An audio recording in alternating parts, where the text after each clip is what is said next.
बऱ्याचदा पौगंडावस्थेतील मुलांबद्दल तक्रार असते की ते आता आमचा आदर करत नाहीत, आजच्या पिढीला कळत नाही आम्ही किती मेहनत केली वगैरे वगैरे या गोष्टी.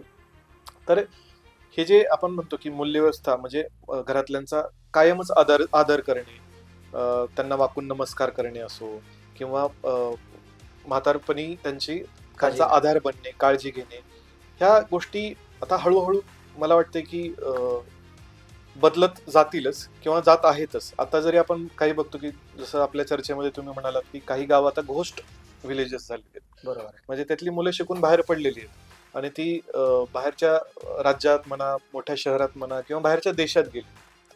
त्याला एक इंग्लिशमध्ये चांगली टर्म आहे, एम्प्टी नेस्ट सिंड्रोम म्हणतात. ओके. किंवा जसं पाखरू पिल्लू उडायला शिकतं, जे काही पक्ष्याचं, तेव्हा ते घरटं सोडून निघून जातं. बरोबर आहे. तेव्हा जी त्या पक्षिणीला भावना असते की एक रिकामेपणाची, ती पालकांमध्ये पण येते.